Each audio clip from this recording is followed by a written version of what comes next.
బోయపాటి శ్రీను దర్శకత్వంలో బాలకృష్ణ నటించినటువంటి అఖండ 2 తాండవం సినిమాకి సంబంధించి తెలంగాణ ప్రభుత్వం టికెట్ రేట్లు పెంచడానికి అనుమతి ఇచ్చింది.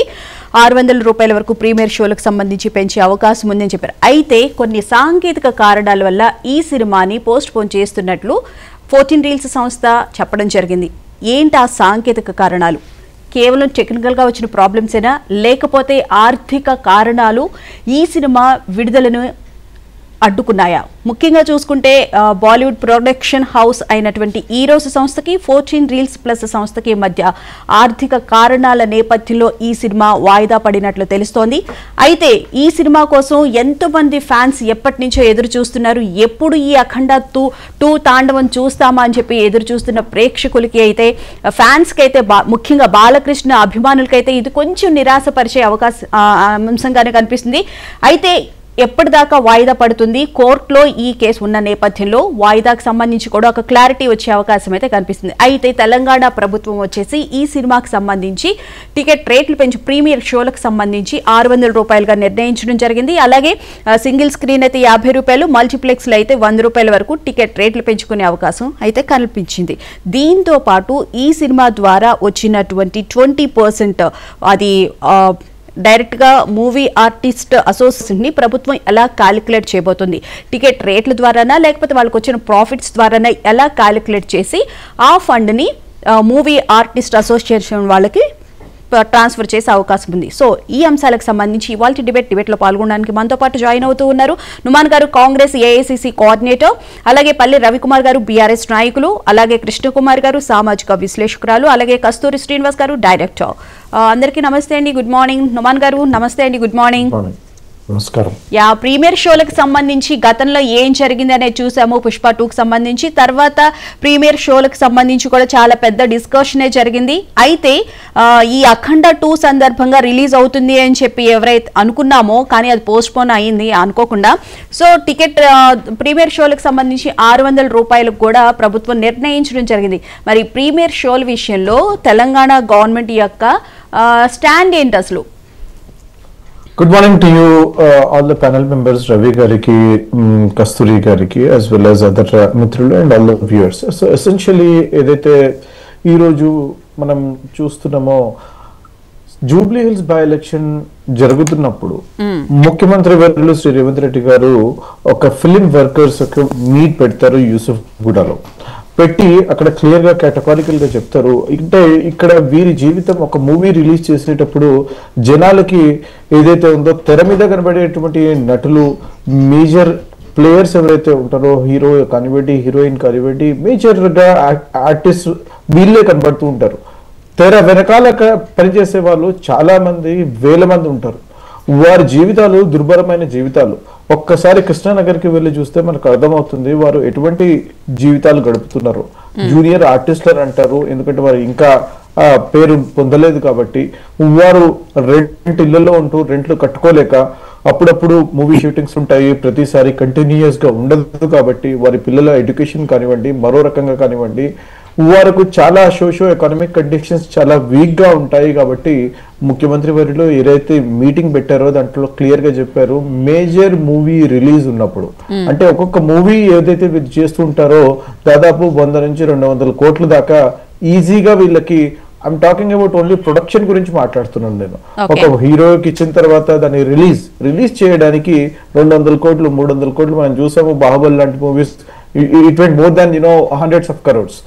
అటువంటి మూవీస్ ఏదైతే మేజర్ మూవీస్ మన టాలీవుడ్ లో తీస్తున్నారో వాటిలో వచ్చేటువంటి ఆదాయం. గుడ్ మార్నింగ్ సార్, నమస్తే. గుడ్ మార్నింగ్ అండి, నమస్తే, వెరీ గుడ్ మార్నింగ్. సార్, ఇప్పుడు తెలంగాణ ప్రభుత్వం తీసుకొస్తున్నటువంటి 20% కి సంబంధించి టికెట్ రేట్లు ఇప్పుడు నుమాన్ గారు చెప్పారు చాలా క్లియర్ గా. ప్రీమియర్ షోలకి సంబంధించి ఏదైతే అమౌంట్ వస్తుందో దాంట్లో 20% 24 క్రాఫ్ట్స్ లో ఉన్నటువంటి ఫెడరేషన్ వాళ్ళకి, ఎవరైతే వెనకబడిన వాళ్ళు ఉంటారో వాళ్ళకి చెందుతుంది, వాళ్ళ ఎడ్యుకేషన్ కి సంబంధించి. కానీ దాన్ని ఆ అమౌంట్ యూజ్ చేస్తారు అని చెప్పి క్లియర్ గా కూడా చెప్పడం జరిగింది. ఏమంటారు సార్? గుడ్ మార్నింగ్ అండి, మీకు, నుమన్ గారికి, మహాన్యూస్ వీక్షకులకి అందరికీ నమస్తే అండి, ప్యానల్ మిత్రులకి.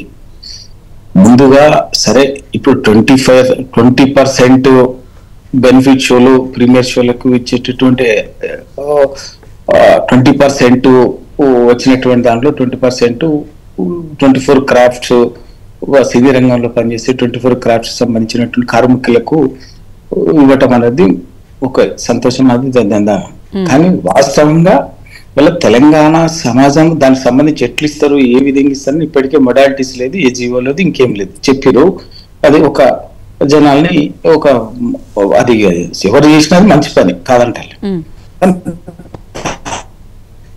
ముందుగా ఈ బెనిఫిట్ షో ప్రీమియర్ షోలది అన్నదే చాలా స్పష్టంగా సమాజంలో కొంత చూసేవాళ్ళు చూస్తారు కాదనలేదు, కానీ సమాజంలోనే దీని పట్ల ఇష్టానుసారంగా ఇవ్వటం పట్ల ఈ బెనిఫిట్ షోలు, ఈ ప్రీమియర్ షోలని, స్పెషల్ షోలకు పర్మిషన్లు ఇవ్వడం అనేది ఈ సమాజంలో చాలా ఒక వ్యతిరేకత, సమాజ ప్రయోజనాలకు సంబంధించినటువంటి సమాజాన్ని ఒక రకమైనటువంటి దోపిడీకి అనుమతి ఇవ్వటం లాంటిది ఇది ఇష్టారాజ్యంగా దోపిడీ అనుమతి ఇవ్వటం లాంటిది. దీనికి సంబంధించి స్వయంగా ముఖ్యమంత్రి రేవంత్ రెడ్డి గారి అసెంబ్లీలో పుష్ప 2 సినిమాకి సంబంధించినటువంటి సందర్భం వచ్చినప్పుడు 2 అసెంబ్లీలో చాలా స్పష్టంగా మాట్లాడారు. ఈ విధంగా ఒక సినిమా పేరు మీద ఇష్టానుసారంగా స్పెషల్ షోలకి ఇష్టం వచ్చినట్టు రేట్లు పెంచుకొని వాటిని ప్రజల్ని దోసుకుంటాం, జలగల్లాగా పీడిస్తామంటే ఊరుకునేది లేదు.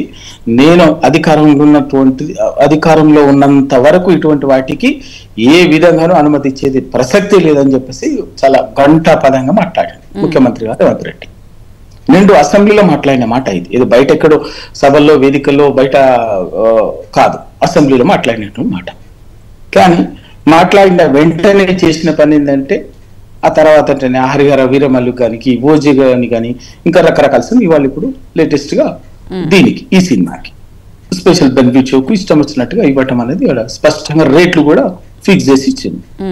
ఇది ఏమైతుందంటే దేనికంటే ప్రభుత్వాలు కట్టడి చేయాల్సింది. ఇవాళ మనం ఒక వైపున ఈ సినిమాలని ఇష్టానుసారంగా సినిమా ఖర్చు నిజంగా అంటే ఏంది, ప్రొడక్షన్ ఖర్చు మొత్తం నిజంగా ప్రొడక్షన్ ఖర్చే అందరికీ ఉపయోగపడేది ఉంటుంటే, అందరికి ఉద్దేశించింది అయితే ఈ 20% స్పెషల్ గా వాళ్ళకి ఇవ్వాలి, వర్కర్స్కి ఇవ్వాలి, సినీ వర్కర్లకు అన్నది కూడా తీసుకురావాల్సిన అవసరం లేదు.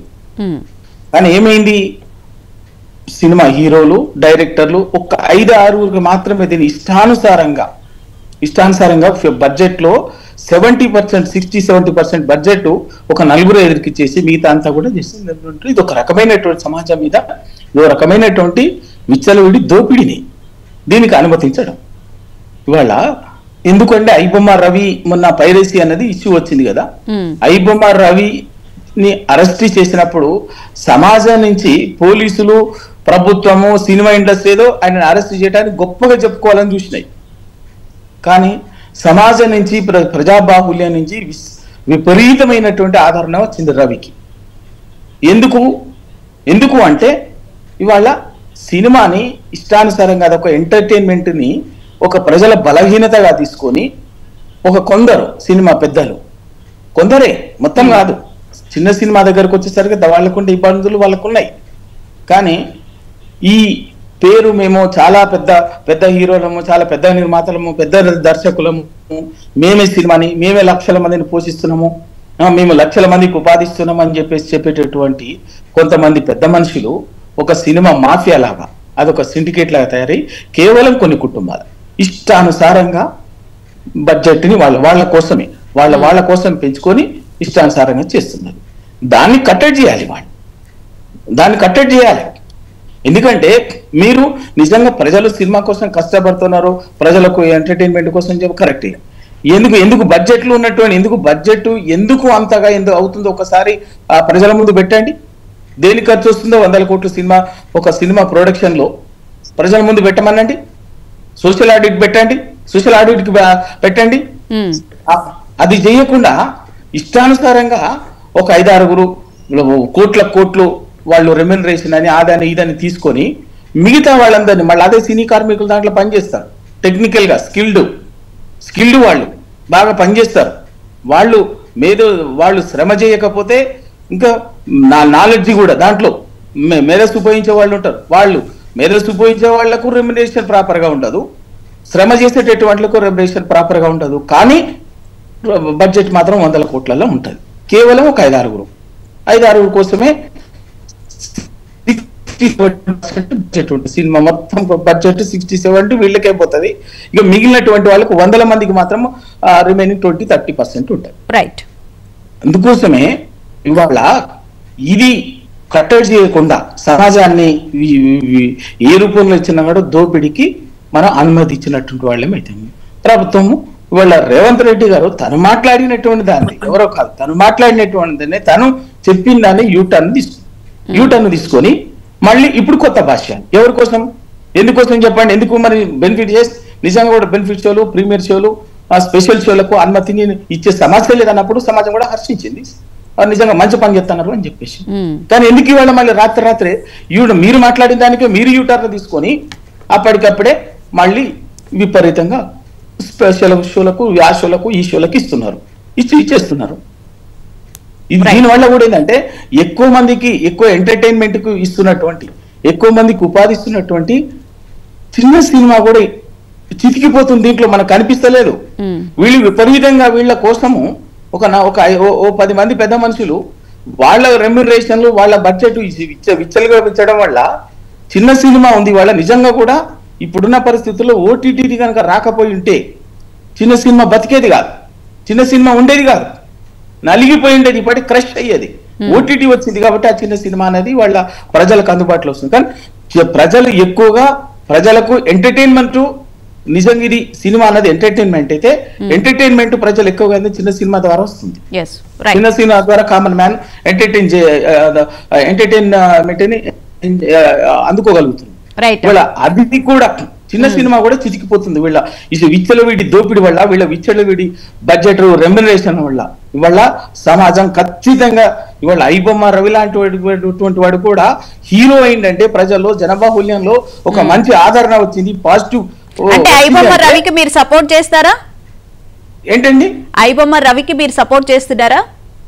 నేను విషయం చెప్పినా, నేను సపోర్ట్ చేస్తానా సపోర్ట్ చేయనా తర్వాత ఇప్పుడు సబ్జెక్ట్ అది. ఐబొమ్మ రవి ఇవాళ పైరసీ దాని మీద పోలీసులు పట్టుకొని అరెస్ట్ చేసినప్పుడు సమాజం నుంచి ఎటువంటి పాజిటివ్ రెస్పాన్స్ వచ్చింది చూడండి. ఎందుకు వచ్చింది అన్నది కదా విషయము. నేను కూడా సపోర్ట్ చేస్తాను, సపోర్ట్ చేయండి. ఎందుకు వచ్చింది అన్నది ఆలోచించాలి. అంటే వీళ్ళు నిజంగా కరెక్ట్ ఉండుంటే, వీళ్ళే కరెక్ట్ అయి ఉంటే ఆ సమస్య వచ్చేది కాదు కదా. రైట్. హనుమాన్ గారు ఏదో చెప్పబోతున్నారు, మీరు చెప్పిన తర్వాత నేను కస్తూరి గారితో మాట్లాడతాను. చెప్పండి. రవి గారు ఏదైతే మాట్లాడుతున్నారో, ఒక దొంగని ఎవరైతే సినిమా తీసే వాళ్ళకి తెలుస్తుంది వాళ్ళ బాధలు ఏమన్నాయో. ఒక సినిమాని కాపాడుకుంటూ ఆ పైరసీ బూచినితో చేయకూడదని చెప్పేసి అక్కడ పోలీస్ వాళ్ళు వర్క్ చేసేసి అతను హైదరాబాద్ కి వచ్చి ఛాలెంజ్లు విసురుతున్నాడు, నేను హైదరాబాద్ కు వచ్చినాను అని చెప్పేసి. అటువంటి వ్యక్తిని తీసుకుపోయి అరెస్ట్ చేసి వారిని రిమాండ్ కి పంపిస్తే ఈ రోజు సమాజం హర్షం కాదండి. కొంతమంది మీడియా మిత్రులు మాత్రమే, ఆ మీడియా మిత్రులు వారిని మీడియా జర్నలిస్ట్ అని చెప్పలేను, ఒక దుర్మార్గమైన మీడియా లాగా ప్రవర్తిస్తున్నటువంటి ఒక తీర్మాన్ మల్లన్న కానివ్వండి, మరొకరు కానివ్వండి, పేర్లు చెప్పదలుచుకోలేదు నేను, అటువంటి వారు ఇతనిని హీరో చేసే ప్రయత్నం చేసినారు. సమాజానికి ప్లీజ్ అండర్స్టాండ్, వాళ్ళు ఎంత ఇబ్బంది పెడతారో మీరు ఒక్కసారి ఆలోచన చేయండి. 100 కోట్లు పెట్టేసేసి మీరు మూవీ తీస్తున్నారని చెప్పేసి, ఎస్ 100% 100 కోట్లు ఖర్చు అవుతుందంటే అకౌంటబిలిటీ ఇస్ ఇంపార్టెంట్. 100 కోట్లు ఖర్చు పెడుతున్నారు అని అంటే ట్యాక్స్ బరాబర్ కడుతున్నారా లేదా అది important. Income tax central government కి, స్టేట్ గవర్నమెంట్ కి ఈ పెద్ద హీరోలు కడుతున్నారా లేదా అది ఇంపార్టెంట్. దానిని స్ట్రీమ్ లైన్ చేయాలి. అంతేకాని ఇంత ఎందుకు పెడుతున్నారు, ఇంత ఎందుకు తీసుకుంటున్నారు అని చెప్పడానికి మనకి లేదు. ఒక టెక్నాలజీ అంటే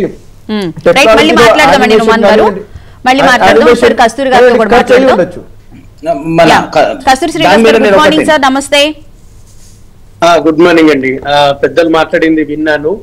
యాక్చువల్ గా మన స్టేట్ సినిమాటోగ్రఫీ, సెంట్రల్ సినిమాటోగ్రఫీ ఒక్కసారి తీసుకుంటే మన ఎక్స్టర్నల్ మినిస్ట్రీ అఫైర్స్ అనే వెబ్సైట్ లో పర్ ఆనం 2 years కి 4200 కోట్లు central cinematography, state cinematography total film ఇండస్ట్రీకి ఉంది. అంటే దీంట్లో సెన్సారు, తర్వాత మన ఫిల్మ్ ఫెస్టివల్స్ కానీ ఏవి ఫిల్మ్ రిలేటెడ్ ఉన్నా కూడా ఎఫ్డిసిలు ఇవన్నీ ఉంటాయి.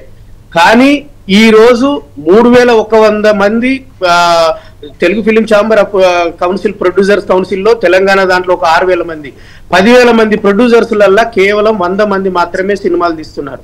దానికి కారణం ఏంటనంటే 92% ఫెయిలర్, 8% మాత్రం సక్సెస్. అంటే 100 సినిమాల్లో 8 సినిమాలకి రిటర్న్ వస్తున్నాయి. ఎవ్రీ బిజినెస్ మ్యాన్ తను చేసిన ప్రోడక్ట్ కి తనకి నచ్చినట్టుగా చేసుకోవడం ఒకటి, తనకి నచ్చినట్టుగా అమ్ముకోవడం ఒకటి అనేది it's fundamental rights. Second thing, మీరు ఇప్పుడు రాబోయే కాలంలో వర్క్ షాపులు కానీ సబ్సిడీలు కానీ గవర్నమెంట్లు ప్రతి దాంట్లో ఇస్తుంది. మీరు షాక్ అవుతారు. టోటల్ గూగుల్ చేస్తే 35% 2 తెలుగు రాష్ట్రాలలో థియేటర్స్ ఉన్నాయి, మనకి తెలంగాణలో సబ్సిడీ లేదు. ఈ రోజు వరకు ఇప్పుడు అంటే దిల్ రాజు గారు వచ్చారు, ప్రీవియస్ ఎవ్వరు ఎఫ్డిసి స్పెల్లింగ్ తెలియని వాళ్ళు అక్కడ చైర్మన్ గా ఉన్నారు. సినిమా ఇండస్ట్రీ ఎట్లా బాగుపడుతుంది?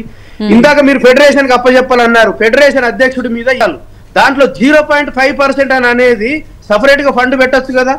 ప్రభుత్వాలు అనేది రైట్ పర్సన్, ఉదాహరణకి నేను 6 సంవత్సరాల నుంచి చిత్రపురి స్కామ్ పైన కొట్లాడుతున్నా. 1994లో మాకు 1,40,00,000 వచ్చిన 67 ఎకరాలు ఈ రోజు 7,000 కోట్ల వాల్యూ భూమి. నేను అదే గవర్నమెంట్ కి రాశాను, మీరు గవర్నమెంట్ ఇచ్చింది కదా, ఇదే కాంగ్రెస్ గవర్నమెంట్, ఇక్కడ 90% ఇది మొత్తం ఫ్రాడ్ అయిపోయింది, భూమి అనేది కార్మికులకు లేకుండా పోయింది. ఈ భూమిని రిటర్న్ తీసుకొని ప్రతి క్రాఫ్ట్ కి ఒక 100 కోట్లు ఇవ్వండి. 24 క్రాఫ్ట్స్ ఇంటూ 100 crores, 2400 crores అవుతుంది. 7,000 కోట్లలో 5,000 కోట్లు ప్రభుత్వానికే కదా. అది చేయరు. ఫెడరేషన్ బైలాలో ఉంది, ఏ ఇక్కడ ఉన్న ప్రెసిడెంట్, సెక్రటరీ, ట్రెజరర్ ఏ పార్టీకి కండువా వేసుకొని ప్రచారం చేయకూడదని. మరి యూసఫ్గూడలో మీటింగ్ పెట్టేసేస్తే, పాలాభిషేకం చేస్తే మీరు ఎందుకు పక్కన పెట్టుకున్నారు? ఈ రోజు వరకు ఇప్పుడు 600, 800 అనేది దట్ ఈస్ డిఫరెంట్. అది ప్రొడ్యూసర్ రిస్క్. అది ఈ రోజు మంచి సినిమాలు, ఇప్పుడు నేను శ్రీరామరాజ్యం బాపు గారి దగ్గర చేశాను, దానికి సైమల్టేనియస్ గా కాంచన సినిమా రిలీజ్ అయింది. కాంచన సినిమా దయ్యం సినిమా, శ్రీరామరాజ్యం మన జీవితాలకు సంబంధించిన ఒక ఆధ్యాత్మిక సినిమా. మా సినిమాకున్న ఓపెనింగ్స్ కాంచనకి హెవీగా ఉన్నాయి, మా దానికి లాస్, మా దానికి 11 కోట్ల లాస్, కాంచనకి లాభం. అప్పుడు యాజ్ ఏ డైరెక్టర్ గా నేను ఎలాంటి సినిమా ఎంచుకోవాలి? ప్రొడ్యూసర్ కి లాభం వచ్చే సినిమా ఎంచుకోవాలి కదా. సెకండ్ థింగ్, ఈ 4,000 కోట్లని ఎలా వాడాలో తెలియదు, వీళ్ళకి ఫండమెంటల్ రైట్స్ తెలియదు. ఇప్పుడు మీరు చెప్పినట్లు సార్ 4,200 కోట్లు ఉంటే అసలు ఎందుకు మరి కార్మికులు ఇన్ని కష్టాలు పడాల్సిన అవసరం వస్తుంది? ఎగ్జాక్ట్లీ. అంటే నాన్ స్కిల్డ్ అనేది ఏదైతే 24 క్రాఫ్ట్స్ లో 13 క్రాఫ్ట్లు 11 క్రాఫ్ట్లు అనేది తీసావో, మీరు నరసింహ అవతారం చూడండి, రాబోయే ఈ 5 years లో ఈ రోజు ఇది రాసి పెట్టుకోండి, 20 క్రాఫ్ట్స్ ఉండవు. నరసింహ అవతారంలో ఎవరున్నారు? ప్రొడ్యూసర్ ఉన్నారు, డైరెక్టర్ ఉన్నారు, ఓన్లీ సౌండ్ ఎఫెక్ట్స్ ఉన్నారు, మ్యూజిక్ ఉన్నారు, ఎడిటర్ ఉన్నారు. అంటే మిగిలిన 20 మంది క్రాఫ్ట్ ఏంటిది? కస్టమర్ తోటి పని లేదు, మేకప్ తోటి పని లేదు, మేనేజర్ తోటి పని లేదు, డ్రైవర్ తోటి పని లేదు. అంటే 24 క్రాఫ్ట్స్ లో 20 క్రాఫ్ట్స్ మాయమైపోయినాయి. అప్పుడు కార్మికులు ఏంటిది? ఎవ్రీడే నేను దేంట్లోకి ఎంటర్ అయ్యాను, నా యూనియన్ నన్ను ఏ విధంగా, చాలా వరకు యూనియన్ పేర్లు అక్కర్లేదు, ప్రతి యూనియన్ లో ఉన్న డబ్బు మిస్యూజ్ అయింది. దానికి పైన ఉన్న హెడ్లు వీళ్ళు కలిసేసేసి మొత్తం నాశనం చేయడం. సినిమాటోగ్రఫీ వాళ్ళు సినిమా రిలేటెడ్ వాళ్ళు ఉండాలి కదా, ఎఫ్డిసి సినిమా రిలేటెడ్ వాళ్ళు ఉండాలి కదా, cinematography what ever A fund వీళ్ళకి సెంట్రల్ కి రాయడానికి. నేను 4 years బ్యాక్ భూపేందర్ యాదవ్ గారిని దస్పల్లా హోటల్లో కలిస్తే సెంట్రల్ సినిమాటోగ్రఫీని, సార్ ఇలాగా ఉన్నాయి, మేము అసంఘటిత కార్మికులము, మాకు ఈఎస్ఐకి అనుసంధానం చేయండి అని అంటే, అవన్నీ చూసి I didn't receive any single letter from your local body since 2 years నేను ఉన్నప్పటి నుంచి అని అన్నాడు. అంటే they don't know how to right Hindi, how to read Hindi.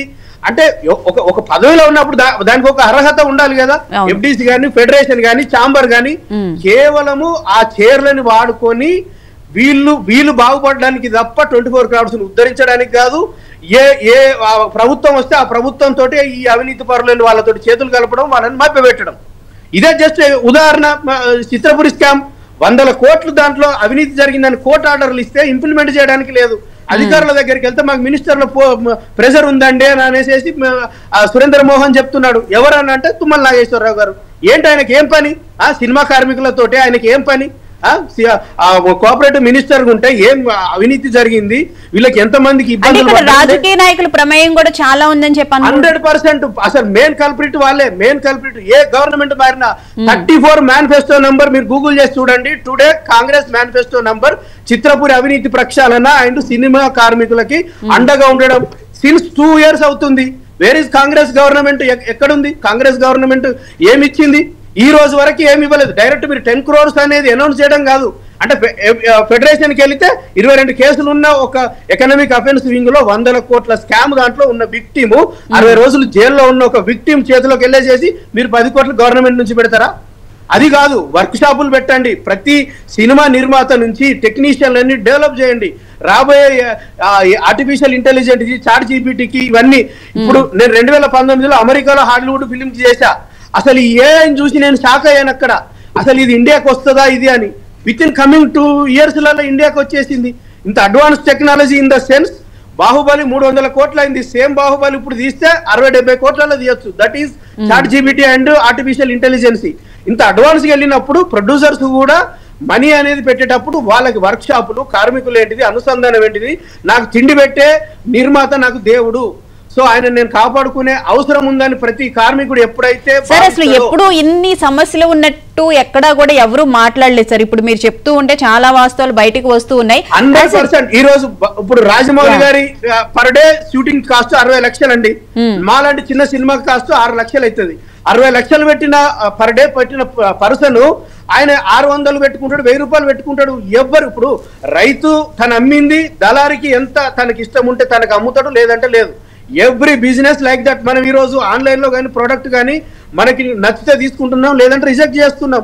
Entertainment అనేది నవే డేస్ వెరీ ఇంపార్టెంట్ అయింది. వెరీ ఇంపార్టెంట్ అయినప్పుడు నిర్మాతని కాపాడుకోవాలి. ఎవరైతే ఫండ్ జనరేట్ చేస్తున్నారో కాపాడుకోవాలి. అది మోర్ ఇంపార్టెంట్. జస్ట్ 0.5% ఈ కార్మికులకి సెంట్రల్ సినిమాటోగ్రఫీ సెంట్రల్ నుంచి ఉన్న బడ్జెట్ 4000 కోట్లు ఏ ఇయర్ అది ఫుల్ఫిల్ చేయలేదు, అసలు వాడలేదు దాంట్లో. ఎఫ్డిసి వాళ్ళు ఉన్న 2 సంవత్సరాల ఆయంలో 100 కోట్లు 200 కోట్లు వీళ్ళకి కావాల్సిన పర్సెంటేజ్ తీసుకొని ఇప్పుడు దిల్ రాజు గారు వచ్చేసి ఇవన్నీ తీస్తే ఆయన తీయట్లేదు. నా శాఖలో నువ్వెందుకు ఏళ్ళు పెడుతున్నావు అని అనేసి మినిస్టర్ ఫోర్స్ చేస్తారు. ఆయనకు తెలుసు కదా 40 సంవత్సరాల నుంచి ఇండస్ట్రీలో ఉన్న పర్సన్ ని. మరి ఆయన అన్ని సినిమాలలో బిజీగా ఉన్న పర్సన్ ని తీసుకొచ్చారు కదా, ఆనెస్ట్ పర్సన్ కదా, మరి ఆయన పని చేయనియట్లేదు. ఇంకా డెవలప్మెంట్ ఎక్కడ అవుతుందండి? అంటే దొంగ చేతికి తాళాలు ఇచ్చేసి మనం మంచి జరగాలి అనుకోవడం అమాయకత్వం. Where is the fundamental rights? Indiscipline kills A man but not have a work అన్నారు. ఆ క్రమశిక్షణ అనేది లోపించింది ఫిల్మ్ ఇండస్ట్రీలో. క్రమశిక్షణ అది ఎక్కడి నుంచి రావాలి? నేను తప్పు చేస్తే నాకు ఒక శిక్ష ఉందని ప్రభుత్వం నుంచి రావాలి. అది లేదు. మేము ఆమె సెంట్రల్ గవర్నమెంట్ జాబ్ హోల్డర్ 98 మేము రిజైన్ చేసేసి సినిమా మీద ప్యాషన్ చేసి ఇప్పుడు ఒక ఆధ్యాత్మిక సినిమాకి మేము వేదాలు, ఉపనిషత్తులు దాని అవన్నీ రీసెర్చ్ చేస్తున్నాం. ఒక మంచి ప్రోడక్ట్ వచ్చి ప్రజలని ఆడియన్స్ ని మెప్పించాలంటే నవే డేస్ నాట్ ఏ జోక్. ఏదో రివ్యూ రాసేసేసి ఇది ఇట్లా తీశాడు, ఈ డైరెక్టర్ వేస్ట్, ఈ ప్రొడ్యూసర్ డబ్బులు పెట్టాడు, హీరోకి తీశాడు, అది ఇదని అంటే అది డిపెండ్స్ ఆన్ నా డిమాండ్ అనేది ఎక్కడ ఉన్నప్పుడు. ఇప్పుడు రాజమౌళి గారిది ఒకప్పుడు ఉన్నప్పుడు ఇప్పుడు ఉందా? ఆటోమేటిక్ అది పెరుక్కుంటూ వెళ్ళినప్పుడు కాలానుగుణంగా మార్కెట్ వాల్యూ ప్రకారంగానే ఉంటది కానీ. సో డిపెండ్స్ ఆన్ బడ్జెట్ ప్రకారంగా వాళ్ళ టీం అనేది రిటర్న్స్, రెవెన్యూ అనేది రిటర్న్స్ కి కేవలం ప్రభుత్వాలు అనేది కరెక్ట్ గా లేకపోవడం వల్లనే, అవగాహన రహితంగా వాళ్ళు ఉండకపోవడం వల్లనే ఈ ప్రాబ్లమ్స్ జరుగుతున్నాయి. ఇట్స్ మై నా దగ్గర మొత్తం నేను ప్రకాష్ రాజు గారితో ఆల్మోస్ట్ 2 months కూర్చొని టోటల్ 26,000 మంది కార్మికులది నేను రీసెర్చ్ చేశా. ఎవరెవరికి ఎలాంటి ప్రాబ్లం ఉన్నాయి, ఎలాంటి యూనియన్లలో వీళ్ళకి ఇల్లు ఇంపార్టెంట్, మా నాన్న బాహుబలికి చేశాడు, నేను చదువుకోవడానికి నాకు డబ్బులు లేవని కార్మికులు ఇంటి రెంట్ కట్టకుండా, సినిమా పరిశ్రమనే కదా కృష్ణానగర్ యూసఫ్ కూడా ఈ రోజు సినిమా వాళ్ళకి రెంట్లు ఇవ్వరు. సినిమా వాళ్ళు ఎలాంటి బాధలు పడుతున్నారు, మ్యారేజ్లు అవ్వవు. ఇవన్నీ వీళ్ళకి అర్థం కావు. 100 కోట్లు తీసుకుంటున్నారు, 10 కోట్లు తీసుకుంటున్నారు. ఎంతమంది హీరోలు కార్మికులకి చేస్తున్నారు మాకు తెలుసు. దాదాపు 15 సంవత్సరాల నుంచి పవన్ కళ్యాణ్ గారిని చూస్తున్నాం. ఏ రోజు బయటికి రాలే. ఎవరికి కష్టం ఉన్నా ప్రతి ఒక్కరు చేస్తారు, కాదనట్లేదు, హీరో తీసుకున్నంత మాత్రాన. కాకపోతే అవగాహన రహితంగా ఉన్నది ప్రభుత్వాలు కాబట్టి అవి ఎప్పుడైతే క్లీన్ అవుతాయో మీడియా ద్వారా ఇట్స్ 100% సక్సెస్ అవుతుందండి. రైట్, చాలా మంచి విషయాలు తెలియజేశారు. ఇప్పుడు దాకా కస్తూరి గారు చెప్పారు సినిమా రంగానికి సంబంధించి ఏ విధంగా సమస్యలు ఎదుర్కొంటున్నారు, దాంట్లో ముఖ్యంగా రాజకీయ నాయకులు ప్రమేయం ఉంది అని చెప్పి కూడా చెప్తూ ఉన్నారు. సో రాజకీయ నాయకులకి సినిమా ఇండస్ట్రీకి అవినాభావ సంబంధం ఉంది, కానీ ప్రతి దానికి రాజకీయం చేయాల్సిన అవసరం అయితే లేదు కదా. యాక్చువల్లీ మీరు ఏదైతే మాట్లాడారో కస్తూరి శ్రీనివాస్ గారు, మీరు చూసుకున్నట్లయితే వారు గత ప్రభుత్వం గురించి మాట్లాడుతున్నారండి. వారు గత ప్రభుత్వం 2 years గా జరుగుతున్న దాని గురించి కూడా చెప్పారు, చిత్రపురి లేఅవుట్ కి సంబంధించి. వారు యోగేందర్ యాదవ్ గారిని దస్పల్లా హోటల్లో కలిసినప్పటి నాటి నుంచి అంతకు ముందు 2 years అని చెప్తున్నారండి. సో ఎసెన్షియలీ ఆ BRS to second government as well as central government. So we have got nothing to do with this. నేను మళ్ళీ మీకు చెప్తున్నాను, అంతకు ముందు మంత్రివర్యులైనటువంటి కేటీఆర్ గారు స్వయంగా వారు సినిమా వాళ్ళతో కలిసి వారు మెలిగేవారు. మేము అలా చేయలేదండి. ఈ రోజు దిల్ రాజు గారు ఉన్నటువంటి దిల్ రాజు గారిని దగ్గర పెట్టుకుని ఆయన వారిని ఒక మీడియంగా పెట్టుకొని వారు సినిమా వర్కర్ సినిమాకి సంబంధించినటువంటి వారు, ఫిలిం ఇండస్ట్రీస్కి సంబంధించినటువంటి వారు యాజ్ వెల్ యాజ్ గవర్నమెంట్కి అనుసంధానం చేయడానికి దిల్ రాజు గారిని ఎన్నుకొని దిల్ రాజు గారిని ముఖ్యమంత్రి వారు ఒక పదవి ఇచ్చి వారి ద్వారా వీరు ప్రాబ్లమ్స్ రిజాల్వ్ చేయమని చెప్తున్నారు. కస్తూరి శ్రీనివాస్ గారికి ఏదైతే క్వశ్చన్స్ ఉన్నాయో, ఏదైతే అప్రహెన్షన్స్ ఉన్నాయో, ఏదైతే వారికి ఇష్యూస్ ఉన్నాయో నేను మీ ద్వారా నేను తెలియజేసుకుంటున్నాను. Srinivas garu, you please reach out to Dil Raju garu, you please reach out to Komatireddy Venkatreddy garu, cinematography minister. మీరు పెట్టినటువంటి డిమాండ్స్ ఐటమ్ నెంబర్ 34 గురించి మీరు ఏదైతే మాట్లాడుతున్నారో 100% దాని యొక్క హక్కు ఉంది. మీకు అడిగే హక్కు ఉంది. సో తప్పకుండా వీళ్ళిద్దరిని కలవమని చెప్తారు, సమస్యల పరిష్కారానికి సొల్యూషన్ చూపిస్తారు డెఫినెట్ గా, అంతే కదా? 200% చెప్తున్నానండి నేను. మేము 5 సంవత్సరాలు మేము ఉన్నాం కాబట్టి, 2 సంవత్సరాలు అయిపోయి ఇంకో 3 సంవత్సరాలు ఉన్నాయి కాబట్టి మీ యొక్క హక్కు ఉంది. మీకు ఇచ్చినటువంటి మాట ప్రకారం, మీకు ఇచ్చినటువంటి వాగ్దానం ప్రకారం మీకు నెరవేరుస్తామని చెప్పేసి ఏదైతే మాట్లాడున్నామో అది ఎక్కడి దాకా వచ్చింది, ఆ స్టేజ్ ఏ స్టేజ్ లో ఉందని చెప్పేసి తెలుసుకునే హక్కు మీకుంది. So kindly reach out to Dil Raju garu, kindly reach out to Venkatreddy garu. మీకు అక్కడికి వెళ్తే సమాధానం జరుగుతుంది. నాకు నమ్మకం ఉంది. నేను 100% నేను వారితో కనుక్కొని నెక్స్ట్ టైం, లేకపోతే మీ దగ్గర నెంబర్ తీసుకొని కూడా నేను మీకు అప్డేట్ ఇవ్వడానికి నాకు ఎటువంటి సందేహం లేదు. గవర్నమెంట్ చిత్తశుద్ధితో ఉంది, పని చేయాలని చిత్తశుద్ధితో ఉంది కాబట్టి మేము ఇటువంటి రూల్స్ తీసుకొస్తున్నాము. ఎటువంటి అపోహలకి ఇప్పుడు దాకా జరిగింది ఒక ఎత్తు, ఇప్పటి నుంచి జరిగేది ఒక ఎత్తు అంటారు, అంతే కదా హనుమాన్ గారు? ఏమన్నారు మేడం? ఇప్పుడు దాకా జరిగింది ఒక వెర్షన్, ఇప్పటి నుంచి జరగబోయేది ఒక ఎత్తు అని చెప్పని అంటున్నారు. 100%. 2 years లో మీరు చూసుకున్నట్లయితే ఒక మనిషి ప్రాణానికి హాని జరిగినప్పుడు లా ఏ రకంగా పనిచేస్తుందో మీరు ఒక్కసారి చూడండి. వారి సొంత మామ మా కాంగ్రెస్ పార్టీ నాయకుడు కాదా ఇది? వారి చట్టం ఏ రకంగా పనిచేస్తుందో మీరు ఒక్కసారి చూడండి. ఇటువంటి స్టాంపీడ్స్ జరగకూడదు, ఈ రకంగా ప్రజలు చనిపోకూడదు అని చెప్పేసి ప్రభుత్వము చట్టం దాని పని చేసుకుంటూ లా అండ్ ఆర్డర్ ని మెయింటైన్ చేస్తూ వెళ్ళేటువంటి సందర్భాలు చూసినారు. చాలా మంది అన్నారు, అంత పెద్ద హీరోని అరెస్ట్ చేస్తే ఏ రకంగా మీరు చేస్తున్నారు, ఏ రకంగా చేస్తారు, మీ గవర్నమెంట్ కి బ్యాక్ క్లాష్ వస్తుందని. అదే సినిమా వాళ్ళు ఈరోజు పొగుడుతున్నారు కదా. అదే సినిమా వాళ్ళు ఉన్నటువంటి జూబ్లీస్ లో మాకు ఈరోజు మెజారిటీ వచ్చింది, వారి యొక్క బూత్లలో మాకు మెజారిటీ రాలేదా? నేను అనేది ఏంటంటే ప్రతి దాంట్లో రాజకీయ కోణం చూడాల్సిన అవసరం లేదండి, మానవీయ కోణం కూడా చూడాల్సిన అవసరం ఉంటుంది. 100% గవర్నమెంట్ ఒక రెస్పాన్సిబిలిటీతో ఉంది. 100% మేము ఏదైతే ప్రామిస్ చేస్తాం ప్రతి ఒక్క ప్రామిస్ ని ఫుల్ఫిల్ చేస్తాము. చిత్రపురి కాలనీ ప్రక్షాళన ఏదైతే మాట్లాడినరో మీ ద్వారా నేను తెలియజేసుకుంటున్నా, already it is under progress. You please come, మీరు రండి, మీకు సమాధానం దొరుకుతుంది. మాకు ఇచ్చినటువంటి టైంలో ప్రతి ఒక్క హామీని నెరవేరుస్తామని చెప్పేసి నేను మీ ద్వారా తెలియజేస్తాను. రైట్, కృష్ణకుమార్ గారు నమస్తే అండి. సో ఇప్పుడు దాకా మనం సినిమా అంటే అదొక రంగుల ప్రపంచం అని చెప్పి అనుకుంటాం, కానీ అక్కడ ఎన్ని సమస్యలు ఉన్నాయి అనే విషయం గురించి కస్తూరి శ్రీనివాస్ గారు యాజ్ ఎ డైరెక్టర్ గా అక్కడ ఉన్న సమస్యలన్నింటినీ కూడా వివరించడం జరిగింది. ఏమంటారు మేడం? అవునండి, చాలా సమస్యలు ఉన్నాయి. కాకపోతే చాలా సంవత్సరాలుగా అసలు సినిమా ఇండస్ట్రీ సమస్యల్ని అడ్రస్ చేయకపోవటం కొట్టొచ్చినట్టు కనిపిస్తుంది ఇక్కడ. ఇప్పుడు ఈ రోజు చూసుకుంటే ఎట్లా ఉందంటే, ఒక 7 గుడ్డి వాళ్ళు కలిసి ఒక ఏనుగుని ఎలా ఉంటది అని వర్ణించినట్లుంది తప్పితే వేరేగా లేదు. అసలు ఈ రాజకీయ ప్రమేయం తక్కువగా ఉండాలి అని చెప్పినప్పుడు రాజకీయ నిరుద్యోగులకి పోస్టులు ఇచ్చేటట్లుగా ప్రభుత్వాలు మారినప్పుడల్లా ఆ రాజకీయ పార్టీలకు సంబంధించిన వాళ్ళకి, ఇది ఈ సినిమా ఇండస్ట్రీ కాదండి, నేను ఉమెన్ కమిషన్ గురించి చెప్తున్నాను, చైల్డ్ వెల్ఫేర్ డిపార్ట్మెంట్ గురించి చెప్తున్నాను, మానవ హక్కుల కమిషన్ గురించి చెప్తున్నాను. అన్నిట్లోనూ జరుగుతున్నది ఏంటి అంటే వాళ్ళ పార్టీకి సేవ చేసిన వాళ్ళకి వాళ్ళు ఆ పోస్టులు ఇచ్చుకుంటున్నారు. అంతేగాని ఆ పోస్ట్ ఇచ్చిన వాళ్ళకి, ఎవరికైతే పోస్ట్ ఇచ్చామో వాళ్ళకి ఏమైనా సమస్యల పట్ల అవగాహన ఉందా, ఆ పర్టికులర్ ఇండస్ట్రీ పట్ల కావచ్చు, సంస్థ పట్ల కావచ్చు, ఆ ప్రజల పట్ల కావచ్చు, కార్మికుల పట్ల కావచ్చు అవగాహన ఉందా లేదా అనే ఒక ప్రశ్న కంటే కూడా, చిత్తశుద్ధి కంటే కూడా వీళ్ళు చూసుకుంటుంది ఏంటి అంటే కేవలం మనము మన పార్టీలో పనిచేసిన వాళ్ళని సాటిస్ఫై చేసుకోవాలి అనే ఉద్దేశం వల్లనే ఎక్కడ సమస్యలు అక్కడ ఉంటున్నాయి. కనీసం 10 సంవత్సరాల కాలంలో జరిగిన విధ్వంసానికి ఈ 5 సంవత్సరాల కాలమైనా ఏమైనా సమాధానం చెప్తుందేమోనని చూసాము. కొన్ని విషయాలు కొంచెం మెరుగుపడినప్పటికీ కూడా ఎక్కడ వేసిన గొంగళి అక్కడే ఉంది. ఒక చిన్న ఎగ్జాంపుల్ చెప్తాను మీకు.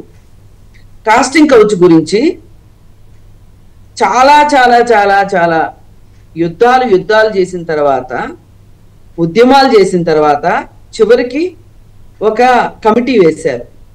ఆ కమిటీ వాళ్ళు ఒక రిపోర్ట్ ఇచ్చారు గవర్నమెంట్ కి. గత ప్రభుత్వము దాన్ని తొక్కిపెట్టింది, బయటికి రానివ్వకుండా. అవును, ఈ ప్రభుత్వం వచ్చిన తర్వాత కంటే కూడా కేరళలో హైమా కమిషన్ రిలీజ్ అయిన తర్వాత, ఆ రిపోర్ట్ వచ్చిన తర్వాత, అరే ఈ దేశం మొత్తం మేలో మొదటిసారిగా పోరాటం చేసి ఒక కమిషన్ వేయించుకుని, ఒక కమిటీ వేయించుకుని, ఒక రిపోర్ట్ వచ్చి ఇన్ని సంవత్సరాలుగా తొక్కి పెట్టారే, ఇప్పుడు కేరళ వాళ్ళు బయట పెట్టారు కదా, మీరెందుకు బయట పెట్టరు అని చెప్పి అడుగుతూ ఉంటే సమాధానం చెప్పే వాళ్ళు కనిపించట్లేదు. ఏంటి ఇంకా గత ప్రభుత్వానికి ఈ ప్రభుత్వానికి తేడా? అసలు ఆ రిపోర్ట్ బయటకు వస్తే ఏమవుతుంది? మన జబ్బు ఏంటో. ఇప్పుడు ఈ కమిషన్ రిపోర్ట్ అంటే ఏంటండి? ఇన్వెస్టిగేషన్ రిపోర్ట్ లాంటిది. ఇన్వెస్టిగేషన్ రిపోర్ట్ అంటే ఇప్పుడు మనం ఏదైనా జబ్బు ఉందని హాస్పిటల్కి వెళ్తాం, మనకి ఇన్వెస్టిగేషన్ చేస్తారా, టెస్ట్లు అన్ని చేస్తారు కదా, చేసి ఒక రిపోర్ట్ బయటకు వస్తుంది కదా. ఆ రిపోర్టు పేషెంట్ కి తెలియాలి, డాక్టర్ కి తెలియాలి. అది ఇంకాస్త ఎక్కువ ప్రమాదకరంగా ఉందంటే కుటుంబ సభ్యులకు కూడా తెలియాల్సిన అవసరం ఉంది. అవునా? మీరు చెప్పినట్లు ఆ కమిషన్ ఇచ్చిన రిపోర్ట్ లో చాలా విషయాలు బయటకు వచ్చినాయి. చాలా మంది ఇలా కూడా జరుగుతుందా అని చెప్పి ఆశ్చర్యం వ్యక్తం చేసిన నేపథ్యం కూడా మనం చూసాము. ఇప్పుడు ఈ సినిమా ఇండస్ట్రీ మొత్తంలో ఆడవాళ్ళు మగవాళ్ళు అని విడిపోతే కుదరదు కదండి. ప్రతి 24 క్రాఫ్ట్స్ లోను, ప్రతి క్రాఫ్ట్ లోను లేడీస్ కూడా ఉన్నారు. మరి సగభాగం ఉండకపోవచ్చు, 30% అయితే ఉన్నారు కదా. ఈ 30% ఎవరైతే ఉన్నారో వాళ్ళు కష్టాలు పడుతున్నప్పుడు దాన్ని అడ్రస్ చేయాల్సిన అవసరం ఉందా లేదా? మళ్ళీ పైగా మనం చాలా చాలా నీచంగా ఎట్లా తయారవుతున్నామంటే, ఐబొమ్మ రవి అనే అతను ఎవరు అతన్ని పొగిడినా, ఎవరు అతన్ని వెనకేసుకొచ్చినా వాళ్ళు కూడా నన్ను అడిగితే శిక్షార్హులండి. ఒక నేరం జరగటానికి మన పాత్ర ఎంత ఉంది అనే దానికంటే కూడా ఒక నేరం చేసిన వాళ్ళని రక్షించాలని గాని, ఆ నేరాన్ని పొగిడిన అంటే ఒక రొమాన్సైజ్ చేసేస్తున్నారు ఐబొమ్మ రవిని. ఇది చాలా దుర్మార్గం. ఎందుకంటే ఈ ఇండస్ట్రీ బతకాలి అంటే 24 క్రాఫ్ట్స్ బాగుండాలి, నిర్మాతలకి డబ్బులు రావాలి, వాళ్ళు మళ్ళీ మళ్ళీ సినిమాలు తీయాలి, మన వాళ్ళందరికీ తిండి దొరకాలి. ఇవాళ 24 క్రాఫ్ట్స్ లో ఉన్న పనిచేసే వాళ్ళల్లో అందరూ 3 పూట్ల తిండి తింటున్నారా అని చూస్తే, ఇల్లుందా అని చూస్తే పేరుకు రంగుల ప్రపంచం. అవును, ప్రొడక్షన్ వీళ్ళు ఒక పూట తిండితో గడిపే వాళ్ళు ఉన్నారండి. ఏది షూటింగ్ కి వచ్చిన రోజున షూటింగ్ లో పెట్టిన తిండే వాళ్ళకి, ఇంటికి వచ్చినాక తింటామో లేదో తెలియదు. అవును, అలాంటి పరిస్థితిలో ఇండస్ట్రీ ఉంటే దీని గురించి పట్టించుకునే వాళ్ళు లేరు, మాట్లాడే వాళ్ళు లేరు. పైగా ఈ సమస్యలన్నీ ఇలా ఉండగా ఈ సినిమాలకి నిర్మాతకి డబ్బులు రాకపోవటం వల్ల ఐబొమ్మ రవి లాంటి, అంటే ఇతను ఒక్కడనే కాదు చాలా మంది వల్ల జరుగుతుంది. వాటి గురించి మనం అడ్రస్ చేయకపోతే ఎలా బతుకుతుందండి? అసలు ఈ ఇండస్ట్రీని బతికించుకోవాలని అనుకుందా లేదా? అసలు ఈ ఇండస్ట్రీ కోసం అని చెప్పి ఏదో ఒక చిన్న టీవీ డిబేట్ పెట్టినంత మాత్రాన సమస్యలు అంటే నేనేమి దీన్ని చిన్న చూపు చూడట్లేదు. అంటే ఇది ఒక పెద్ద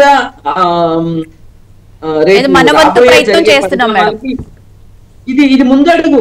నిజంగా మీరు చాలా మంచి పని చేశారు. దీంతో ఆగకూడదు. ఒక 24 క్రాఫ్ట్స్ లో ప్రతి క్రాఫ్ట్ లోను ఏం జరుగుతుంది ఏంటి అని చెప్పి ప్రతి క్రాఫ్ట్ కి ఒక కమిటీ వేసి మళ్ళీ రెడ్రెసల్ కమిటీ వేసి ఇండస్ట్రీని బాగు చేసుకోవాలండి. ఎందుకంటే సినిమా ఇండస్ట్రీ ఇది ఏదో ఒక చిన్న కుట్టీన పరిశ్రమ కాదు, ఏదో మూతబడిందిలే అనుకోవటానికి. ఇది ఒక పెద్ద ఇండస్ట్రీ. ఈ ఇండస్ట్రీ మీద ఆధారపడి బోల్డ్ మంది బతుకుతున్నారు. కేవలం నిర్మాతలు మాత్రమే కాదు, కేవలం సినిమా హీరోలు మాత్రమే కాదు, వాళ్ళ సంక్షేమమే కాదు ఇక్కడ కావాల్సింది, అందరి సంక్షేమం కావాలి. ఇక్కడ కావాలి అంటే ఏం జరగాలి? నిష్పక్షపాతంగా ఎవరైతే దొంగలు ఉన్నారో వాళ్ళని పక్కన పెట్టాల్సిన అవసరం ఉంది. చిత్రపురి స్కామ్ ఒక పెద్ద చాలా పెద్ద విషయం. దాని గురించి ఎందుకంటే మేనమేషాలు లెక్కేస్తున్నారు? ఎందుకు ఇలా జరుగుతుంది? అసలు అందులో ఉన్న సినిమా కార్మికులు ఎంతమంది ఉన్నారు? ఎవరికి దక్కాల్సింది వాళ్ళకి ఎందుకు దక్కలేదు? ఇది ఎవరన్నా మాట్లాడుతున్నారా? అసలు ఎలా బయట వాళ్ళు అందులోకి వచ్చారు? బయట వాళ్ళకి ఎలా వాళ్ళు అమ్ముకొనివ్వకోకుండా ఎందుకు చేయలేదు? అవును, చాలా పెద్ద బేతాళ ప్రశ్నలు అండి ఇవన్నీ. ఇవన్నిటికీ సమాధానాలు దొరకాలంటే ఒక పెద్ద ఏమంటాము అంటే నీతి నిజాయితీగా ఎవరైతే ఫోకస్ చేస్తారో అలాంటి వాళ్ళని కమిటీలో వేసి ఆ మెంబర్ గా ఉంటే ఏమైనా మార్పు వచ్చి ఛాన్స్ ఏమైనా ఉంటుందేమో మేడం? ఖచ్చితంగా అండి, ఖచ్చితంగా. ఇప్పుడు రివ్యూ మీటింగ్స్ జరగాలి. ఇందాక కస్తూరి శ్రీనివాస్ గారు చెప్పిన దాంట్లో నేను మొత్తం ఏకీభవిస్తున్నా. రివ్యూ మీటింగ్స్ జరగాలి. ఆ రివ్యూ మీటింగ్స్ లో అసలు మనం మనం మనం ఎక్కడున్నాం, అసలు మన సమస్యలు ఏంటి, దీనికి పరిష్కారాలు ఏంటి ఆలోచించాలి. అంతేగాని ఇవాళ ప్రతి క్రాఫ్ట్ లోనూ దొంగలు రాజ్యం వెళ్తున్నారు. డ్రైవర్ యూనియన్ దగ్గర నుంచి మేకప్ యూనియన్, ప్రతి యూనియన్ లో రవిడీలు ఉన్నారు ఈ రోజు ఇండస్ట్రీలో. అంటే పాపం ఫీల్ అవుతారేమో. మేము ఈ కాస్టింగ్ కౌచ్ విషయంలో మాట్లాడే సందర్భంలో మాకు అర్థమైంది బాగా. ఇక్కడ ఇంటి దొంగలే ఎక్కువ మంది ఉన్నారు. ఇంటి దొంగలు ఉండబట్టే ఐబొమ్మ రవి లాంటి వాళ్ళు పుట్టారు. అవును, కానీ ఇంటి దొంగలు ఉన్నప్పటికీ ఐబొమ్మ రవి లాంటి వాళ్ళు. మేడం నాకు ఇక్కడ ఒక అర్థం కాని ప్రశ్న ఏంటంటే, ఇప్పుడు ఐబొమ్మ రవి చేసిన పైరసీ, అతను హ్యాక్ కూడా చేశాడు. అలాంటి వాళ్ళకి ఎందుకు సపోర్ట్ ఇస్తున్నారు? అసలు అవన్నీ నేరాలే కదా. ఏం లేదు మనుషులకి ఎవరికి వాళ్ళకి దొంగతనం చేయాలని ఉంటది మనసులో. ఎవరు ముందు చేయాలి అనేది ఒకటి, మళ్ళీ మనం చేసిన దొంగతనం బయటపడకుండా ఉండాలనేది ఒకటి. ఇప్పుడు అతను పైరసీ చేసి చూపిస్తే తప్పితే వీళ్ళు చూడలేరు. అందరికి ఆ టెక్నాలజీ అందుబాటులోకి రాదు కదా. అందుకని అతన్ని ఇప్పుడు దొంగతనం గానో లేకపోతే ఓపెన్ గానో అతన్ని పొగడటం గాని అతని హీరోని చేయటం వెనకమాల ఉన్న దురుద్దేశం ఏంటంటే, దీని వెనక ఇప్పుడు ఇవాళ మీడియాలో జరుగుతున్న ప్రతిదాని వెనక ఒక స్కామ్ ఉందండి. ఈ స్కామ్ లో భాగంగానే ఐబొమ్మ రవిని కూడా ఎత్తుతున్నారు పైకి. ఎందుకండి? ఒక చట్ట వ్యతిరేకమైన పనిని మనము సపోర్ట్ చేశాము అంటే ఏంటండి దాని అర్థం ఏంటి? అసలు ఇది కాదండి. మన ఇంట్లోనే మనము ఈ విధంగా థియేటర్ లో రిలీజ్ అయిన సినిమాని తెల్లారే మన ఇంట్లో మనం చూస్తున్నాం అనుకోండి, మన పిల్లలు చూసి మనం ఏమనుకుంటారు చెప్పండి? ఎక్కడో దాకా దూరం వెళ్ళొద్దు. మీరు ఐబొమ్మ రవిని సపోర్ట్ చేశారా లేదా ఇవన్నీ పక్కన పెట్టేయండి. మన ఇంట్లో అలా జరుగుతుంటే మన పిల్లలు మన గురించి ఏమనుకుంటారు? వాళ్ళకి చట్టం మీద ఏమాత్రం గౌరవం ఉంటుంది చెప్పండి? వీళ్ళు 18 ఏళ్ళు దాటిన తర్వాత మేము మేజర్లు అయ్యాము, మా ఇష్టమైనట్టు మేం చేస్తాము అని ఇవాళ 13 ఏళ్ల పిల్లలు కూడా చట్టాలు తెలియక తప్పు అని చెప్తే వినే పరిస్థితిలో లేక విచ్చలవిడిగా ఇవాళ పోర్ను చూసి అత్యాచారాలు చేస్తున్నారు. అంటే ఈ టెక్నాలజీ వల్ల కదూ. ఈ విచ్చలవిడిగా ఇవాళ సినిమాల్లో కూడా శృంగారం పాలు మితిమీరటం, అసలు సెన్సార్ బోర్డు ఉందా లేదా అనిపించేటట్లుగా అనిపించటం, ఇవి కూడా సమస్యలేనండి. అసలు కళారంగం అనేది ప్రజలకి, నిర్మాతలకు డబ్బులు రావచ్చు, అది డబ్బు వచ్చే ఆస్పెక్ట్ పక్కన పెట్టండి. అసలు కళారంగానికి ఎంతటి ప్రాధాన్యత ఉంది, ఎంతటి ప్రాముఖ్యత ఉంది, ఎంతటి బాధ్యత ఉంది. ఒక హీరో ఒకసారి ఏమండి మీరు సిగరెట్ తాగితే గనక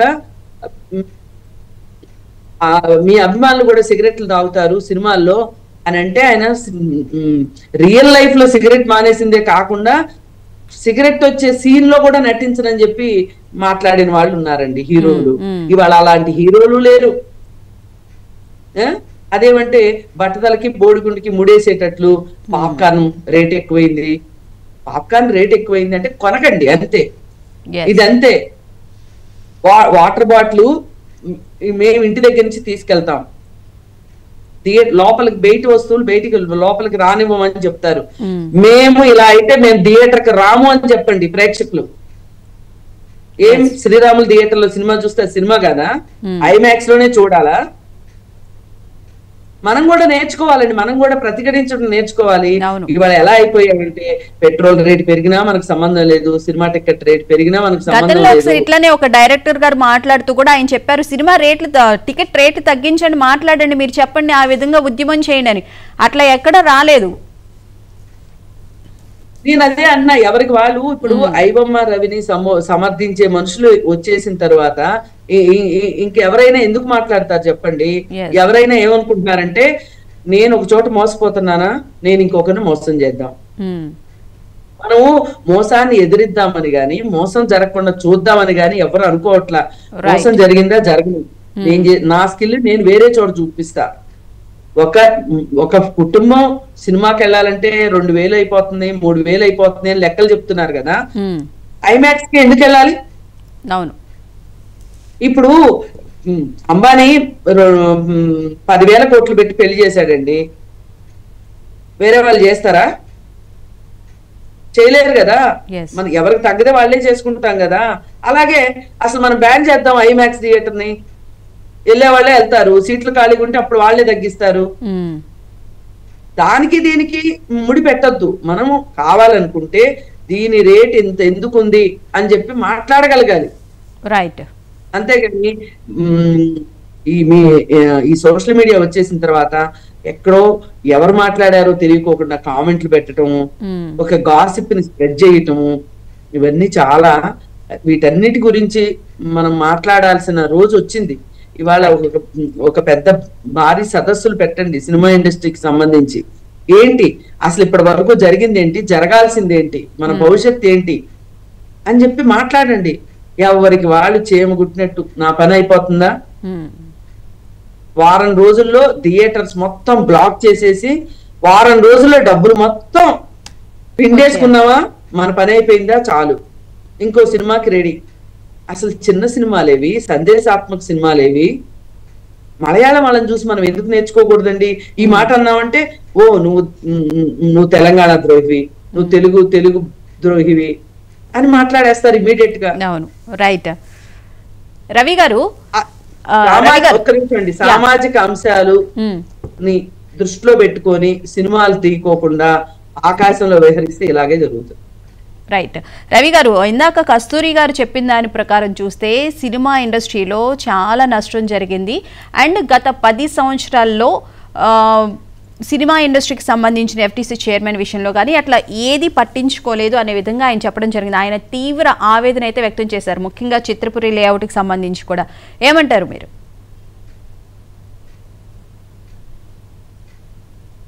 రవి గారు, చిత్రపురి లేఅవుట్ అరాచకం ఎప్పుడండి జరిగింది?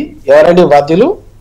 హలో, చెప్పండి సార్. వినిపిస్తుందండి? వినిపిస్తుంది. హలో, చెప్పండి సార్, వినిపిస్తుంది. చిత్రపురికి సంబంధించి ఓకే, చిత్రపురి లేఅవుట్ ఎప్పుడు జరిగిందండి? దానికి సంబంధించిన అరాచకం ఎప్పుడు జరిగింది? ఎవరు బాధ్యులు? ఎప్పుడు జరిగింది? ఎప్పుడు జరిగింది? దాని వెనుకున్నటువంటి వాళ్ళు, దాంట్లో ఉన్నటువంటి మాఫియా ఎవరు? 10 ఏళ్ళ కేసీఆర్ గవర్నమెంటా? మాట్లాడేటువంటి వాళ్లకు బుద్ధి ఉండాలి. ఎందుకు అంటే మేము తెలంగాణ సమాజం నుంచి తెలుగు సినిమా ఇండస్ట్రీ కాబట్టి వద్దు, అది కొంత ఉన్నమాట నిజం. ఎందుకు అంటే గడిచిన 10 సంవత్సరాలు మొన్నటి వరకు 2024 జూన్ 2 వరకు తెలంగాణ, హైదరాబాద్ అన్నది ఉమ్మడి రాజధాని. ఏ చిన్న ఇబ్బంది జరిగినా కూడా అనవసరంగా 2 రాష్ట్రాల మీద, ఇక్కడ హైదరాబాద్ మీద ఇబ్బంది జరుగుతుంది, శాంతి భద్రత సమస్య ఏదన్నటువంటి కోణంలో చాలా లోతుగా ఉన్నటువంటి కొన్ని విషయాల్లో ఉదాసీనంగా ఉన్నది నిజం. కానీ ఆ అరాచకం జరిగింది ఎవరు? తీయండి, ఇప్పటికి లిస్ట్ తీయండి మొత్తం. ఎప్పుడు జరిగింది అది? 10 నెలల్లో జరిగింది అది. ఆ లేఅవుట్ ఎప్పుడు జరిగింది? దానికి సంబంధించిన సభ్యులకు అలాట్మెంట్ ఎప్పుడైంది? కన్స్ట్రక్షన్ ఎప్పుడైంది? ఎవరున్నారు? కార్మికులకు లేకుండా మోర్ దాన్ 50% కార్మికులు కానటువంటి వాళ్ళకి ఎక్కడి నుంచి వచ్చింది? ఇచ్చినటువంటి వెదవేవాడు ఆ వెధవ అనుకున్నటువంటి పెద్ద మనుషులు ఎవరు? ఇది కదా.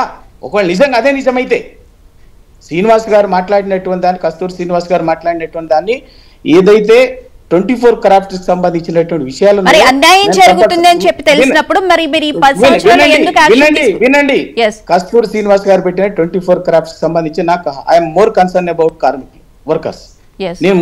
నేను ఫస్ట్ మాట్లాడినప్పుడు కూడా చెప్పాను నేను. ఎందుకంటే సినిమాలో 24 క్రాఫ్ట్స్ లో పనిచేసేటటువంటి వాళ్ళు వర్కర్స్ చాలా మంది స్కిల్డ్ అన్స్కిల్డ్ ఉన్నారు. వాళ్ళ పరిస్థితి చాలా దయనీయంగా ఉంటది, చాలా దయనీయంగా ఉంటుంది. నాకు కూడా చాలా మంది వ్యక్తిగతంగా నేను కూడా ఎంతో మందితో చూసినప్పుడు చాలా బాధ అనిపిస్తుంది. ఒకవైపునేమో ఒక రంగుల ప్రపంచం ఉంటది, అద్భుతమైన జీవితాలు ఉంటాయి కొందరి. కానీ 70% ఆఫ్ ఇండస్ట్రీలో ఇప్పుడు ఇందాక కృష్ణ కుమార్ గారు, శ్రీనివాస్ గారు చెప్పినట్టుగా ఒక పూట తిండి 2 పూట తిండి కోసం కూడా ఇబ్బంది పడేటటువంటి వాళ్ళు ఉంటారు. వాస్తవం అది, వాస్తవం అది. కానీ సినిమా పేరు మీద వచ్చినటువంటిది, సినిమా జరిగేదేమో సమాజం నుంచి ఈ స్పెషల్ షోలు, ప్రీమియర్ షోలు, ఇటువంటి వాటితోటేమో టారిఫ్ ఇవన్నీ ఏమో సినిమా మొత్తం సినిమాలో ఉన్నటువంటి లక్షలాది కార్మికులు, వర్కర్స్ అనే పేరు మీద జరుగుతుంది. కానీ దాని ప్రయోజనం కేవలం ఒక 10%. ఇవాళ ఖచ్చితంగా అడ్రస్ చేయాల్సింది ఎవరిది అంటే 24 క్రాఫ్ట్స్. డే బై డే మారుతున్న టెక్నాలజికల్ ఇష్యూస్ లో ఆ 24 క్రాఫ్ట్స్ లో కూడా చాలా వరకు ఇప్పటికి దాని అవసరాలు కూడా ఉండవు. ఇంకా భవిష్యత్తులో ఆ క్రాఫ్ట్స్ కూడా ఉండవు, కొన్ని ఉండవు. 20 క్రాఫ్ట్స్ దాకా ఉండవని చెప్పారు ఇందాక కస్తూరి గారు. ఆ సినిమా ఇండస్ట్రీలో పనిచేసే ప్రతి వారికి సినిమా మీద వచ్చే ఆ సినిమా ఖర్చులో కానీ, అది వచ్చే సినిమాలో వచ్చినటువంటి దాంట్లో కానీ తప్పనిసరిగా అందరికీ లాభం జరగాలని, అందరి జీవితాలు బాగుపడాలని నా ఉద్దేశం. అందరి జీవితాలు బాగుపడాలి. సినిమాలో 24 క్రాఫ్ట్స్ ఒక హీరోనో, ఒక నిర్మాతనో, ఒక డైరెక్టరో, ఒక ప్రముఖంగా పాత్ర పోషించేటటువంటి వాళ్ళే కాదు, లాస్ట్ పర్సన్ వరకు తప్పనిసరిగా వాళ్ళందరూ కూడా సరే గొప్పగా అద్భుతంగా హీరో లాగానో, డైరెక్టర్ లాగానో, నిర్మాత లాగానో ఉండకపోవచ్చు అవసరం. కానీ వారి రోజువారీ జీవితము ఒక గౌరవప్రదంగా ఉండాలి. ఆ కుటుంబానికి ఒక సోషల్ సెక్యూరిటీ ఉండాలి. ఎవరైతే 24 క్రాఫ్ట్స్ లో పనిచేసేటటువంటి వాళ్ళు అటువంటివి ఉండాలని కోరుకుంటున్నాను. ఎందుకంటే ఎట్ ది సేమ్ టైం ఇవాళ నేను ఇందాక చెప్పినప్పుడు కూడా చాలా స్పష్టంగా చెప్పినాను. ఒకవైపునేమో ఈ సమస్య ఉన్నది, కానీ ఐబొమ్మ రవి లాంటి వ్యక్తి దొరికిన తర్వాత, అరెస్ట్ చేసిన తర్వాత సమాజం నుంచి వచ్చినటువంటి సమర్థన ఎందుకు, ఆ తేడా ఎందుకు వచ్చింది, ప్రజల నుంచి ఎందుకు ఐబొమ్మ రవిని సమర్థిస్తున్నది కూడా సినిమాలో ఉన్నటువంటి పెద్దలు, ఎవరైతే సినిమా ఇండస్ట్రీని మేమే నడిపిస్తున్నాం అనేటటువంటి వాళ్ళు ఉంటారు చూడండి, వాళ్ళు ప్రభుత్వము దానికి సమాధానం చెప్పాల్సి ఉంటుంది. బ్యాలెన్స్ చేయాలి, ఆ రెండింటిని బ్యాలెన్స్ చేయాలి. ఎందుకంటే ప్రజల్లో ఆ భావన ఎందుకు వచ్చింది, ఆ పరిస్థితుల్లో ప్రజలు ఎందుకంటే ప్రజల కోణం కూడా చాలా ఇంపార్టెంట్. వాళ్ళు అల్టిమేట్ గా సినిమా ఇండస్ట్రీ కానీ ఎవరైనా కూడా సినిమా ఇండస్ట్రీ మంచిగా ఉండాలని కోరుకునేటటువంటి వాళ్ళు. ఎందుకంటే ఏ ఇండస్ట్రీ అయినా, ఒక నాట్ ఓన్లీ సినిమా ఇండస్ట్రీ, ఏ పరిశ్రమ అయినా కూడా, ఏ పరిశ్రమ అయినటువంటి పెట్టుబడి పెట్టేటటువంటి వాళ్ళు, దాంట్లో ఉండేటువంటి సాంకేతికంగా ఉండేటువంటి వాళ్ళు అందరూ కూడా మంచిగా ఉండాలి. ఎందుకంటే ఒక పెట్టుబడి పెట్టినటువంటి వ్యక్తి పెట్టుబడి పెట్టి ఆగం కావాలని ఎవరైనా కోరుకోం. తప్పనిసరిగా ఆ పెట్టుబడి పెట్టినటువంటి వాళ్ళు, దానికి శ్రమ చేసినటువంటి వాళ్ళు, మేధో శ్రమ ఇచ్చేటటువంటి మేధో శ్రమ చేసే వాళ్ళు ఉంటారు, ఫిజికల్ శ్రమ చేసే వాళ్ళు ఉంటారు, రకరకాల శ్రమ చేసేటటువంటి వాళ్ళు అందరూ మంచిగా ఉండాలని కోరుకోవటం. అట్ ది సేమ్ టైం సమాజానికి కూడా భారం కావద్దు. ఇవాళ సమాజంలో మమ్మల్ని పీడిస్తున్నారు అనేటువంటి భావన కూడా సమాజంలోని సాధారణ ప్రజలు ఆ భావనకు లోను కావద్దు. ఇవాళ సినిమా ఇండస్ట్రీ ఈ చిన్న సినిమా దగ్గర లేదా సమస్య. నేను చాలా మధ్య తరహా సినిమా, చిన్న సినిమా దగ్గర కూడా అటువంటి ప్రజల్లో ఏం లేదు. కానీ పెద్ద సినిమాలకు వచ్చేసరికి ప్రజలు మేము దోపిడికి గురవుతున్నాం, మేము ఇబ్బంది పడుతున్నాం అటువంటి భావనకు లోన్ అవుతున్నారు. దాన్ని కూడా అడ్రస్ చేయాలి తప్పనిసరిగా. అంతేగాని రాజకీయాల కోసమో దేనికోసమో ఇది కాదు. ఖచ్చితంగా ఇప్పటికీ సినిమా, ఎందుకంటే ఇంత దరిద్రానికి కారణం ఏంది సినిమా ఇండస్ట్రీ అనేది. ఇవాళ నిజంగా మేము తెలంగాణ ఎప్పుడు కూడా సినిమా ఇండస్ట్రీలో జోక్యం చేసుకోలే. ఎందుకంటే సరే కొంత ఎందుకైనా ఒక సున్నితమైనటువంటి అంశం, కొంత దాన్ని అట్టు ఉంటాను. కానీ నిజంగా కూడా ఇప్పుడు ఇందాక కృష్ణ కుమార్ గారు మాట మాట్లాడినారు, నేను కూడా దాన్ని అంగీకరిస్తున్నాను. ఇవాళ ఒక తమిళనాడు సినిమా లాగా, ఒక కేరళ సినిమా లాగా మనది ఎంతసేపు ఏంటంటే హీరో బేస్డ్ గా హీరోని పెద్ద ఆకాశానికి ఎత్తి హీరోని పెట్టుబడి దాని చుట్టూ తిప్పడం తప్ప చుట్టూ. కానీ అదే తమిళనాడు సినిమాలుగా ఇష్యూ బేస్డ్ గా సందేశాత్మకమైనటువంటిది, సమాజాన్ని చైతన్యవంతం చేసేటటువంటి కానీ సమాజానికి ఒక మంచి అది సోషల్ మెసేజ్ కావచ్చు, పొలిటికల్ మెసేజ్ కావచ్చు, లేకపోతే ఆధ్యాత్మికం కావచ్చు, ఏదైనా కావచ్చు. అటువంటి వాటిని మన దగ్గర అటువంటి సినిమాల నిర్మాణం లోపం ఉన్నది. కేవలం హీరోల చుట్టూ హీరోలని వాళ్ళను పెద్దోళ్ళని చేసి ఏదో ఏదో గొప్ప వాళ్ళకి వాళ్ళు లిజెండరీస్ అనేటటువంటిది. Thank you so much Ravikumar గారు, థ్యాంక్ యూ సో మచ్ నుపున్ గారు, thank you so much Krishna Kumar గారు, థ్యాంక్ యూ సో మచ్ కస్తూరి శ్రీనివాస్ గారు డిబేట్ లో పాల్గొన్నందుకు. సో ఏది ఏమైనప్పటికీ సినీ రంగానికి సంబంధించి చాలా సమస్యలు అయితే ఉన్నాయి, కూర్చుని చర్చించుకోవాల్సిన అవసరం అయితే కనిపిస్తుంది. రివ్యూస్ కూడా చేయాలి అని చెప్పి కూడా దర్శకుడు అయినటువంటి కస్తూరి శ్రీనివాస్ గారు తెలియజేశారు. దాంతోపాటు అఖండ 2 రిలీజ్ కి సంబంధించి రిలీజ్ అయితే వాయిదా పడింది, అది ఎప్పుడు మళ్ళీ రిలీజ్ చేస్తారనే దాని గురించి అయితే నిర్మాతలు అనౌన్స్ చేస్తామని చెప్పి తెలియజేశారు. ఇది వాళ్ళ మహా డిబేట్.